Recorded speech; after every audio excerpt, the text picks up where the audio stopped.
So Jesus in his original historical context, his original Jewish context.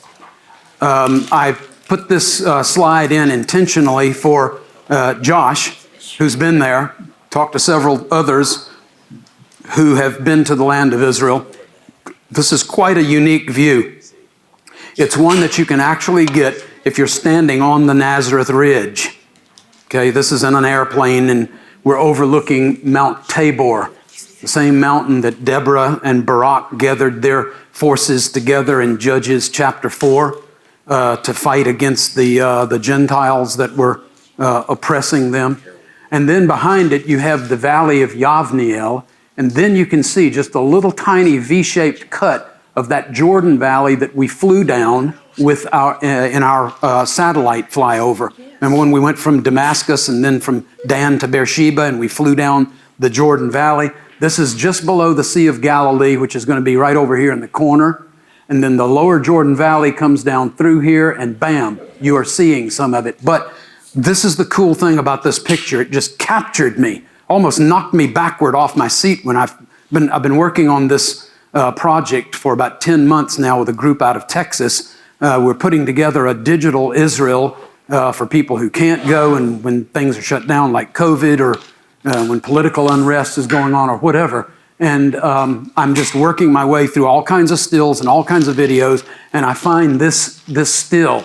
And you can see from Lower Galilee, where we are at Mount Tabor, over to the Jordan Valley, and this area that looks like it's dry with the white, chalky, again, area, and on down through here. This whole area over here is Gilead. In the New Testament, it's called the Decapolis. Name changes, but the same body of land. And these dry areas on this slope that goes down into the Jordan Valley is called in Hebrew Yavesh Gilad, translated or transliterated Jabesh Gilead. It's the dry places of Gilead. And this is where the people of Jabesh Gilead, who were related to King Saul, sneaked across the valley in the middle of the night, came to this place called Beit Shan. I hope we get to it in the videos, and because I put it in there just for you, Rabbi Josh. And even if we don't get to it, we'll do it at lunch. But stole his body off of the wall. The Philistines had killed him. He died on Mount Gilboa, and they pinned his body to the wall at Beit Shan as a trophy of war. It wasn't a kinder, gentler time back in those days to steal language from George Bush I. All right, so there you go. Jesus the rabbi. We were introduced to this earlier. Only Pharisees are rabbis. Only rabbis are only Pharisees. Only rabbis have disciples. And so Jesus is called rabbi all over the place. Look at this. Peter answered and said, by the way, that's just normal biblical language in the Old Testament, and you get it in New Testament documents. Answered and said.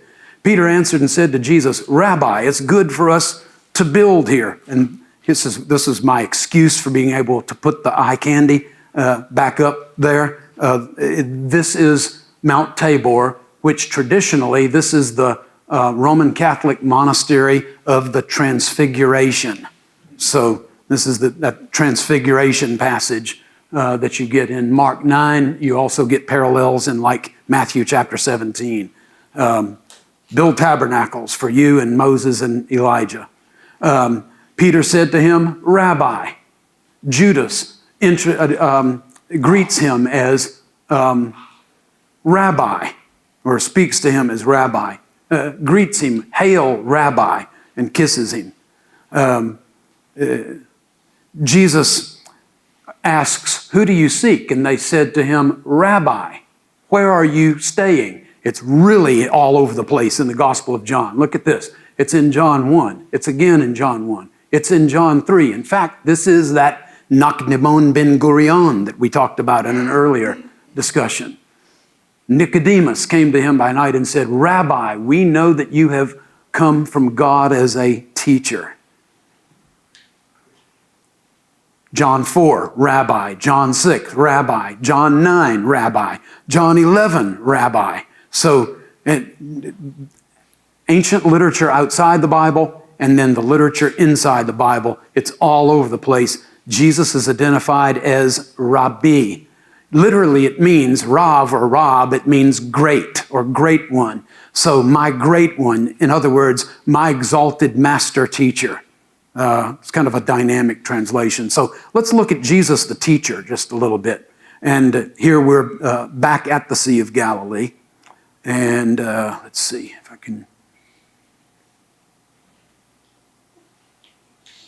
Wade, growing up, I always pictured Jesus as walking through the desert with his disciples all the time. Always. Always desert. It's like qualifying for Social Security on the way to Bethlehem. But that's not desert. Okay, you guys haven't really seen a lot of desert, have you? Well, that would make sense because the Bible says that this land is a land that is, yeah. How are you going to get the milk and honey in the desert? All right, so you've seen this video before. This is the plain of Bethsaida. The village of Bethsaida is in this clump of eucalyptus trees right here, and we're on the North Shore, West Shore, East Shore, Golan Heights, Gentile side, Jewish side, and we're kind of in no man's land in between. All right.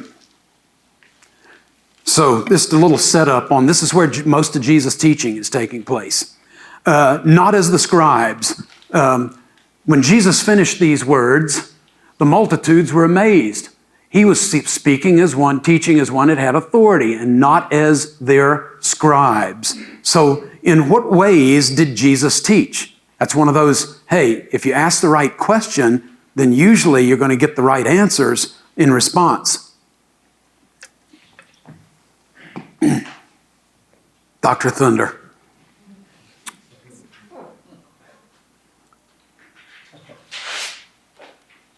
One of the things that Jesus learned from his Hebrew Bible, the Old Testament in the original language, is a beautiful literary form or literary device that is called Hebraic poetic parallelism.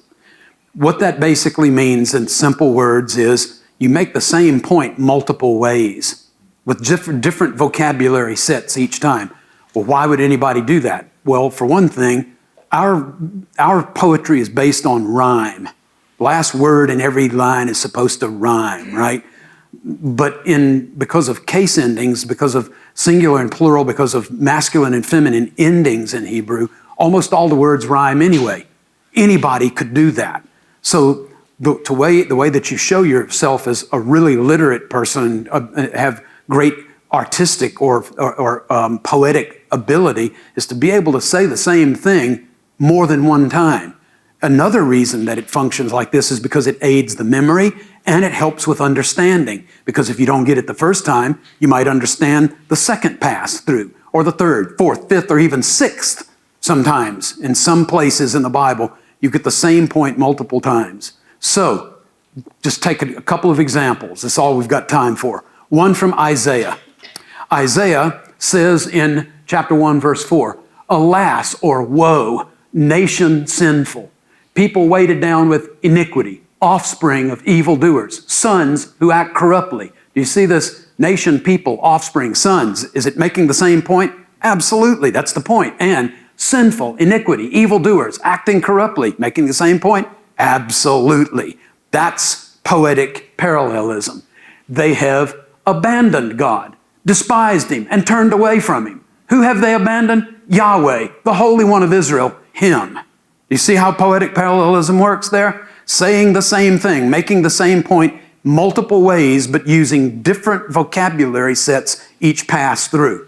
I'm going to look at another example, and this is going to have to do it for Jesus being influenced by the Bible that he read, even down to the literary forms or devices. This is Psalm 22. You'll remember that Jesus, not just Jesus, the leaders quoted Psalm 22, and they said, look, if God delights in him, then let him deliver him. They've quoted Psalm 22, I believe it's verse 8. Jesus says from the cross, though, which I think has been completely misunderstood year after year, article after article, sermon after sermon, my God, why have you forsaken me? He's saying, no, go back to the beginning of the psalm. It didn't start in verse 8, it starts in verse 1. So I can do math. Okay, never mind. It's Shabbat. I mean, everybody's taking it easy. So Jesus is saying, no, read through the whole psalm. In Psalm 22, verse 1, he says, why have you forsaken me? Just a few verses later, he says, don't be far from me. Just a few verses later, he says, be near to me because evildoers have surrounded me. Finally, he says, but I know that when I pray, I'm heard. And then at the very end, it says in verse 24, and this is where we pick up with Psalm 22, because he is not despised nor abhorred. You see the poetic parallelism there? He is not despised nor abhorred the affliction of the afflicted. Neither has he hidden his face from him. Oh, but I thought that God had to abandon Jesus on the cross. Well, I've written an article. You can take a look at it. We don't have time for the whole thing, but fun homework for the future if you like. It's online and it's free, as all of the stuff is. If God abandoned Jesus in his most dire moment, then he could do that with us too. But he doesn't. Why is that? Because this God never cuts and runs. Instead of running away from a fight, he runs to one. Instead of running out of a burning building, he's like those rescuers on 9/11 running into a burning and partially collapsing building. That's the kind of God that the Bible describes, and that's the kind of God that you and I signed on to serve. So he's not abandoned Jesus. By the way, do you notice that Jesus keeps praying to this God who supposedly abandoned him? Even to the very end, his dying breath, he says, Father, into your hands. Come on, quote for me. Yeah, so if he abandoned Jesus, what's the point of praying? But he keeps on praying. Here's another question. I bring these things up in the article, but that is, if God turned his face from this greatest sacrifice that he himself offered, then was the sacrifice accepted or was it rejected? Because if the sacrifice of Jesus was rejected, if God turned his back on that sacrifice, which he's never done throughout the whole Hebrew Bible, those who have repented, those whose hearts are turning toward him, when a sacrifice is offered from Noah onward, God's turning toward that. And he gets the smell, the scent of that sweet-smelling savor being offered up off of that altar, and it's pleasing to him. It's pleasing to this God. So, some things to play around with if you want to do more homework on that. All the ends of the earth, all the families of the nations will remember and turn to the Lord, will worship before thee. Poetic parallelism? Absolutely. For the kingdom is the Lord's, and he rules over the nations. When it's all said and done, God's still on the throne. It doesn't matter how bad things get in my life. God's still there. He's still going to perform his acts of rescue. And when it's all totaled up, the bottom line, the tally at the bottom is he rules. He still reigns. He's still my king. I still confess him. I'll still serve him until my dying breath. Job, even though he slays me, yet will I serve him. That kind of piety all the way through the whole Bible. And this is what you get on the cross, and this is what you get in the Garden of Gethsemane, and this is what you get in Psalm 22. Anyway, that was just a warm-up.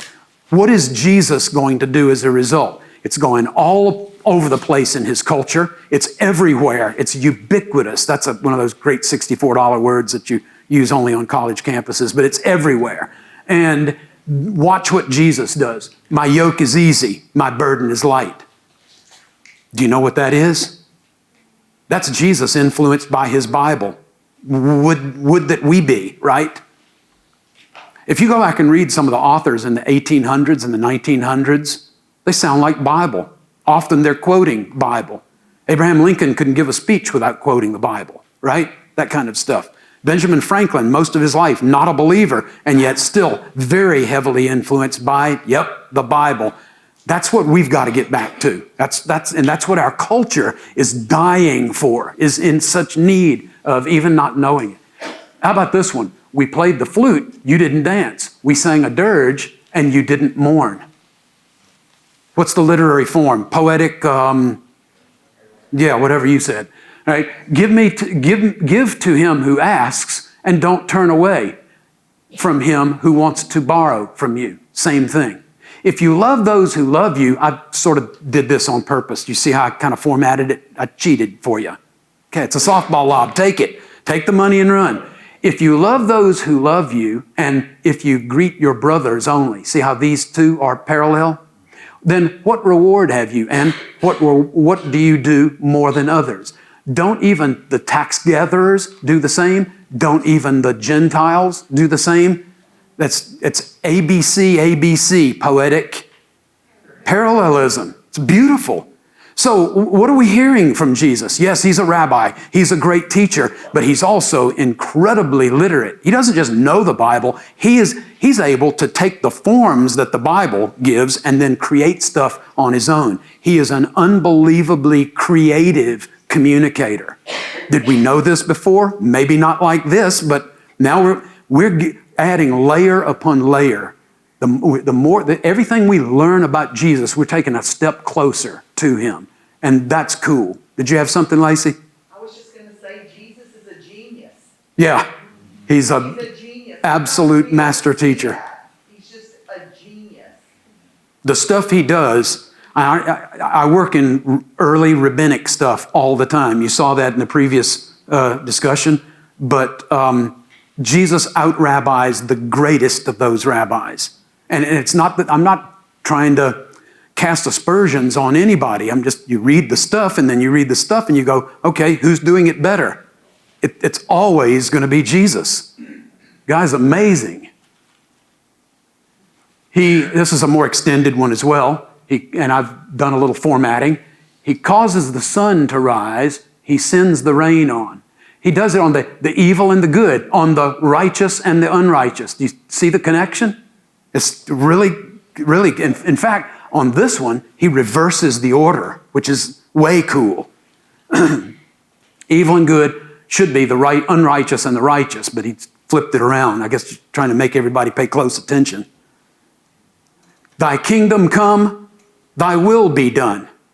That's poetic parallelism right there in the Lord's Prayer.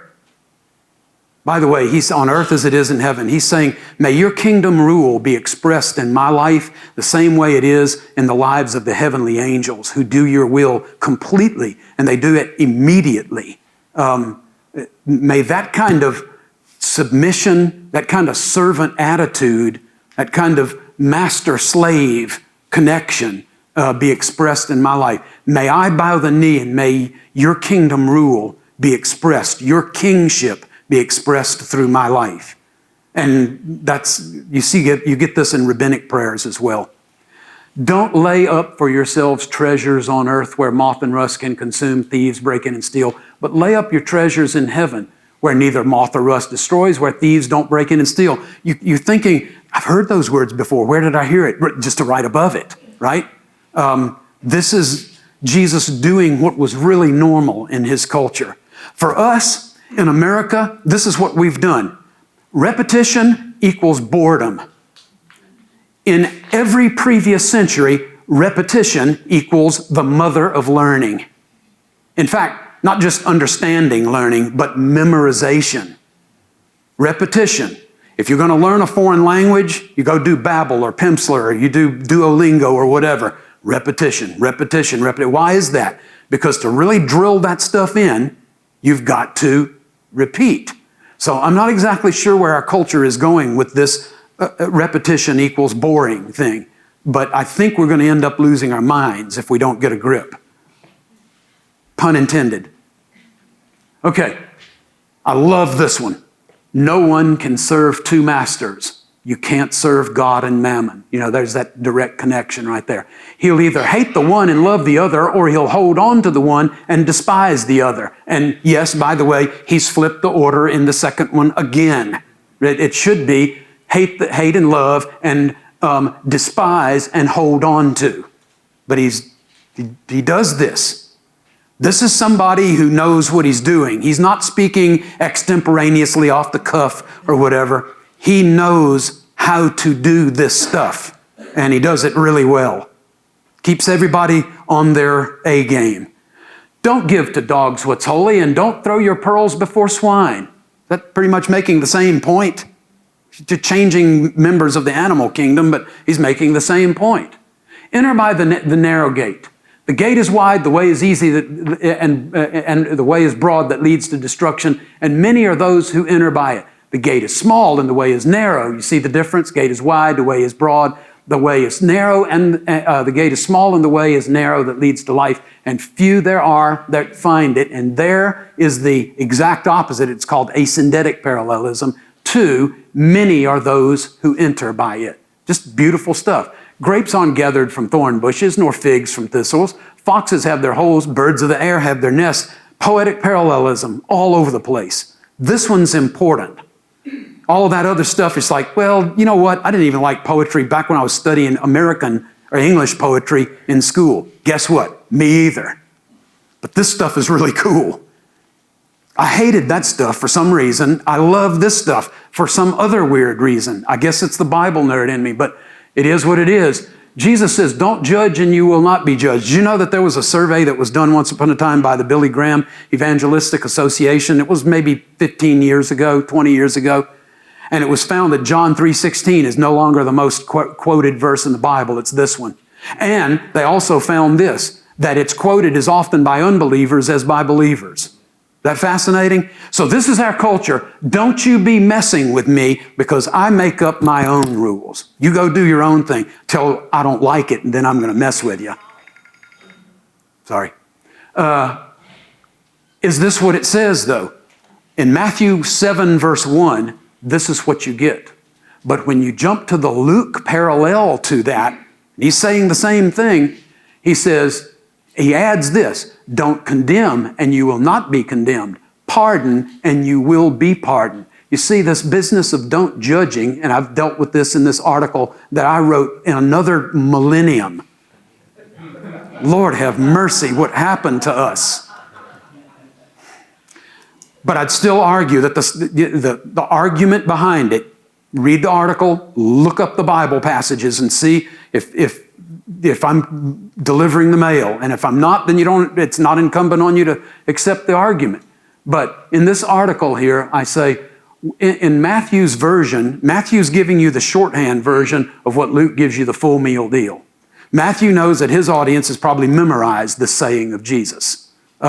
And so all he has got to do is quote the first part of it. You know, for all have sinned, and we can say, and come short of the glory of God. And I could say, 7 years ago, our forefathers brought forth, and you could say, on this continent, a new nation, or whatever, kind of stuff. In the beginning, God created, and you would say, yeah, you get my point, all right? So Matthew is shorthanding it. Luke is writing as a Gentile writing to Gentiles, and he can't shorthand it because they don't have that. They have not developed in the Greek world that rabbinic mind of memorizing everything. So he's got to give them the full meal deal. Thank God for Luke, because we're in that same situation ourselves today, Gentiles, and we're not memorizing everything. So it's don't issue unforgiving, condemnatory judgment.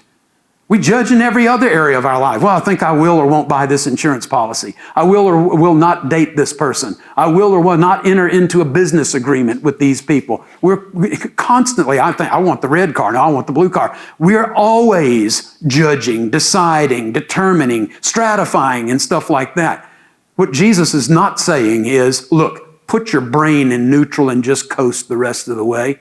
Does that sound like him even? No. We've got to decide, does this please God? Is this biblical? Is this healthy for me, for my family, for my children, for me and my spouse, for my business, for my whatever? We are constantly engaged in, but if it ever bleeds over into the condemnatory, the absolutely, I don't care what you do, and I've got friends like this. A child of theirs does something years and years ago, and that person cannot bring himself to forgive his own son. There's a problem there, right?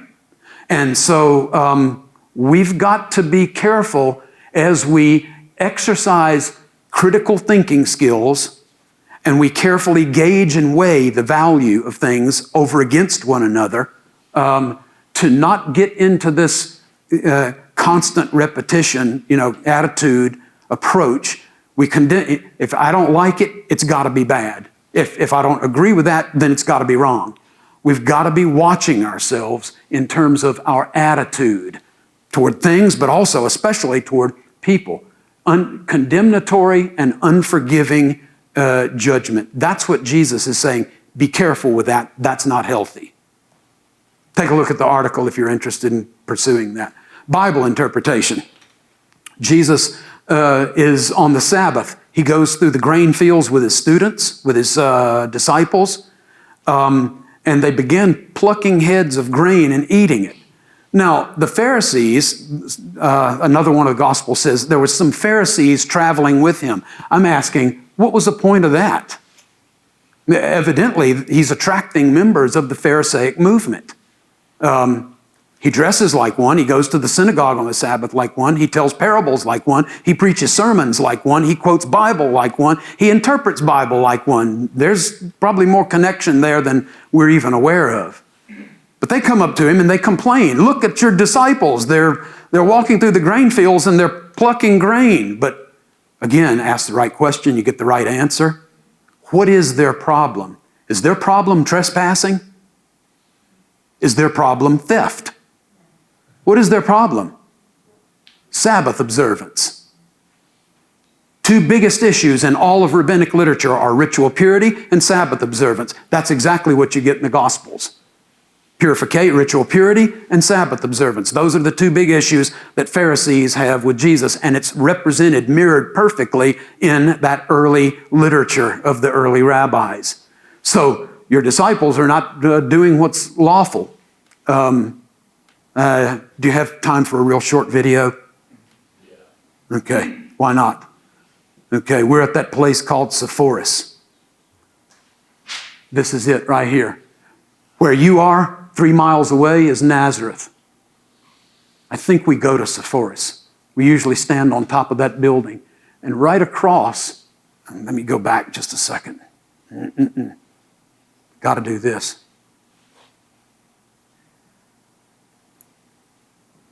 Okay, right there is Cana of Galilee. There it is again. This is the Beit Netophah Valley. The rabbis said 16 miles in every direction from Sepphoris is the true land of milk and honey that the Bible is talking about. And Jesus preserves or reserves one of his greatest miracles. In fact, his first miracle, turning of water into wine, or if you don't drink, wine into water. And he does it right there in the heartland, right in the wheelhouse of where the rabbis say that's the real land flowing with milk and honey, and he bests all the best wine. You save the best for last. Isn't that interesting? Bible in context. And we're going to skip that one, I think. So, what's going on with these guys who are asking about work? They're doing work on the Sabbath. Well, they're already on tenuous ground. We're told in the literature of the rabbis, a person can crush grain and eat it, provides that he doesn't crush and winnow a large amount with a tool. But the sages say he can crush it with his fingers, provided that he doesn't crush a large quantity with his hands in the same way that he does on weekdays, because they're talking about Shabbat, today, the Sabbath. So the rabbis are already, the leaders of the Pharisaic movement are saying that you can do what these disciples of Jesus are doing. So what has Jesus got on his hand? He doesn't just have your average Joe Blow, garden variety, dime a dozen, run-of-the-mill Pharisee. You got some kind of legalistic Pharisees. You have legalistic people in every movement. There are legalistic Jehovah's Witnesses, legalistic Elk Lodge members. You know what I'm saying? You got legalistic, you got people who are way over, they don't want any rules. You got other people who are, hey, it's all about base touching and rules keeping. And then there's everybody hopefully in the fat part of the bat that hits the home runs. And these guys are nitpicking Jesus' disciples, and Jesus could have just turned and said to them, y'all, this has already been decided. This has been debated ad infinitum in rabbinical schools, and you should know. You should have been in school that day. Sorry, go do your homework, come back and talk to me later. But he doesn't deal with it that way. Instead, he has two, and I'm going to have to end with this, I guess. He has two responses. He usually does. That's because on the evidence of 2 or 3 witnesses, let every matter be confirmed. Jesus is going by that. Deuteronomy 17 and again in Deuteronomy 19. Jesus said, haven't you read what David did? How when he became hungry, oh, that sure matches because my disciples are hungry. See how that works? He became hungry, he and his companions, and he entered the house of God, and they ate the consecrated bread that's not lawful for them to eat. It's only given to the priests to eat, nor for those with him, but for the priests alone. And notice that in 1 Samuel, this is material from 1 Samuel, according to the way that Jews have always divided up the Hebrew Bible or our Old Testament, is that 1 Samuel is not historical books. It's one of the early prophets. Why? Because Samuel's a prophet, right? So the first example Jesus gives from the prophets. The second example, he says, is, haven't you read in the law how on the Sabbath the priests in the temple profane the Sabbath and are guiltless? And now we're going, what in the world is he talking about? What is this? I can't tell you how many times as a younger Christian, I read over this stuff and, oh yeah, blah, blah, blah. Jesus said, it sounds good to me, you know. No more digging, no more, well, what does that exactly mean? What's his point of reference there? Well, in Exodus, it says, you offer a lamb, and it's a continual burnt offering, in Hebrew, olat tamid, throughout your generations when you come to meet with the Lord. So every day, it's a continual burnt offering. As a kid, I used to think, oh, they put a big hunk of meat there and it just like burns forever. That doesn't happen. That's make-believe. That's a kid's mind. And so what is it? It means constant. Every day you offer an offering. The law of Moses requires that one be offered in the morning and one in the evening, every day of the year. Well, does that mean on Shabbat as well? Look at Numbers 28. On Shabbat, you take 2. Not only do you do it, you double down on this thing. You offer 2 in the morning every Shabbat, and you offer 2 in the evening every Shabbat. So you're actually doing double work. Sacrifice is work, right? You got to drag the animal, you've got to chain up the animal, and then for those of you who hunt, fill the rest in, the blanks in for everybody else that doesn't hunt. But it's work. Ezekiel even says that priests should wear linen garments because you sweat less. Sacrifice is work, okay? And so what's the point? What point is Jesus making? Maintaining a state of right relationship with God through continual forgiveness overrides even observance of the Sabbath and prohibitions against work. So what is Jesus arguing? Well, yes, it's the Sabbath, but there are things that even override in terms of their importance. It's important in David's situation to stay alive. You gotta eat. Duh. You know? I think Jesus was trying to get them to have a duh moment. You know? No kidding. People have to eat even on Shabbat. Okay? But also, this is his second argument. You've got to do this. You've got to maintain a relationship with God. You've got to stay in a state of having been forgiven by God. By the way, also, do you notice that there's another thing that he's doing, and that is he's taken one example from the prophets. That's Samuel. We've reworked Samuel, and he's now prophets. And this stuff from Exodus and Numbers, this is from the Torah, or from the law. So you've got, not only do you have 2 testimonies or witnesses, you've got the law and the prophets. The law and the prophets, the law and the prophets, the law and the prophets is constantly being talked about by Jesus as well as by Paul. The law and the prophets, the law and the prophets. So you get from 2 different sections of the Hebrew Bible, you get this argument. So indeed, does Sabbath observance get overridden by things like preserving human life and of being forgiven by God? Well, one rabbinic text says that the tamid, that's that olat tamid, or the continual burnt offering, should override, supersede, or take precedence over the laws of Shabbat. And in that text, it's restated 3 times. Here's a more extended discussion. If the service, meaning the sacrificial system in the temple, overrides the Sabbath, how much more should the saving of human life override Sabbath laws? And this is exactly what Jesus is arguing. In Hebrew, in the rabbinic Hebrew, it's called pikuach nefesh. It's the saving of human life. And so he's saying the saving of human life, even if it means giving a meal, giving some water or whatever, then that has to be done whether it's the Sabbath or it's not the Sabbath. So he's also really good at arguing, at argumentation. Continuing after this part about the grain fields, he says, what man among you, if he has a sheep that falls into a pit, won't take it, even on the Sabbath, won't take it out?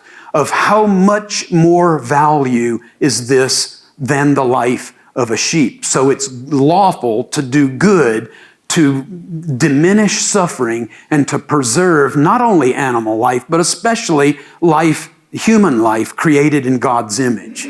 And so it's lawful to do this kind of stuff on the Sabbath. Now this, how much more so, that's not just a Bible thing, that's kind of almost a point of logic.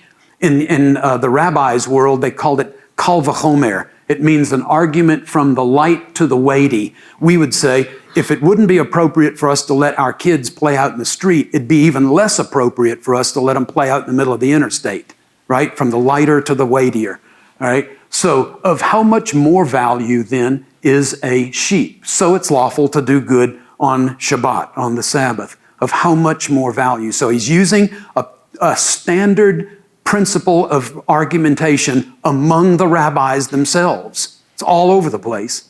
And then he's undermining their very assertion, that it's wrong to do this on the Sabbath. He says, look, the Pharisaic position has already been established. It's okay to do this, winnowing wheat, harvesting and winnowing wheat and eating it even on the Sabbath. And then he says, what you're suggesting that it's wrong for these guys to do this sounds less Pharisaic and more like the Essenes. This is the Dead Sea community, the Dead Sea Scrolls. Because you get in one of the Dead Sea Scrolls, no one should help an animal give birth on Shabbat. If it falls into a well or a pit, then you can't lift it out. It's your fault. You should have covered up the well or the pit.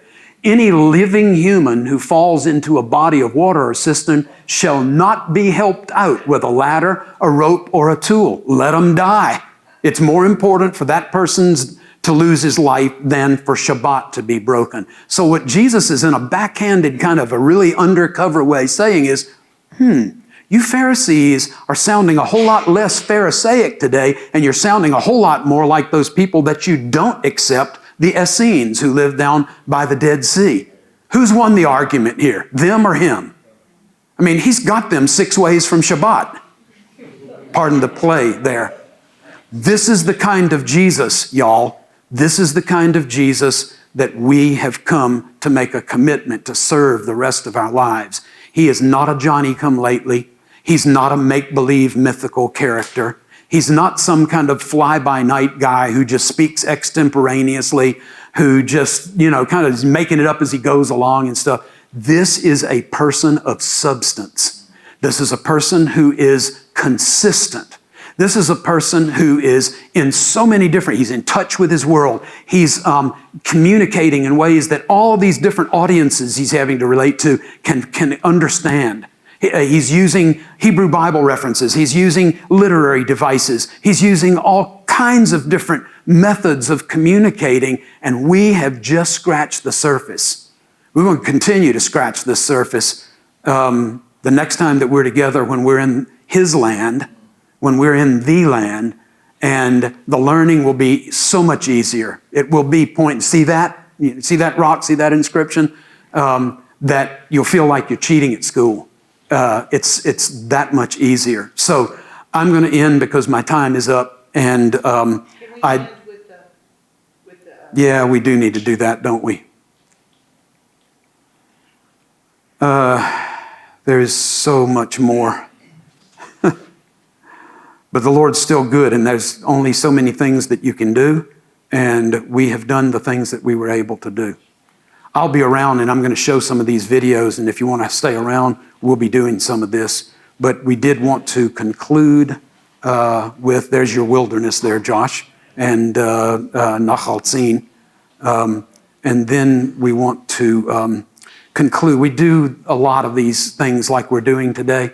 And we have come to really enjoy and appreciate concluding with a song that I think that you guys are familiar with. You may not be familiar with the Hebrew, but there's a transliteration, an English translation, and the Hebrew if you want to, get caught up on that.